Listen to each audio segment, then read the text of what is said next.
that seem all vaguely interconnected but have a lot of differences in terms of what's going on in the brain and how we can best manage them. 2. The whole brain science, brain chemistry aspect of how anxiety is triggered. 3. The how to deal with it part, both in the middle of an attack and more generally over the long term. 4. How to cope when you also have to deal with other people, relationships, jobs, schools, etc. Anxiety wouldn't be so bad if it wasn't for other people in your life, right? 5. How to provide support if someone you care about has anxiety, because that's just as helpless a feeling as having anxiety yourself. Has anyone ever told you you should try yoga, or meditation, or keep a thought diary, or spin in a circle 3 times when a bell rings? Sometimes, a lot of times, people will suggest something because they read about it, or tried it themselves, or saw other people try it and that it helped. But when you're in the midst of feeling anxious, you look at any option and think, can this actually help my anxiety? And if so, how is it actually helping? We all get to a point where we are tired of spinning around when the bells ring in hopes of feeling better. So, along with the "this is the why shit's fucked" portion of the book, I'll explain the why part again with the fixing it part. Like, this is helpful because it counteracts this chemical in your body with this other one.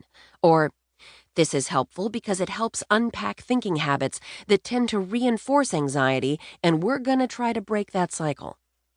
Seeking the rationale behind whatever I'm doing, or working with clients to do, has made me a better therapist. It's definitely made me a healthier person. We should never swallow everything we're told as absolute truth. So, I did my research, figured out why things worked, and figured out ways sometimes to make them work better. That's how this book came into existence. If you are nodding your head in agreement, you're gonna get as much out of reading it as I did out of writing it. This is Your Brain on Anxiety. What is anxiety? The American Psychological Association defines anxiety as an emotion characterized by feelings of tension, worried thoughts, and physical changes like increased blood pressure. Maybe a diagnostic starting point, but still undersells the carnival funhouse that anxiety really is. So let's go a little deeper, yeah? Anxiety is a human condition that we have been grappling with for centuries.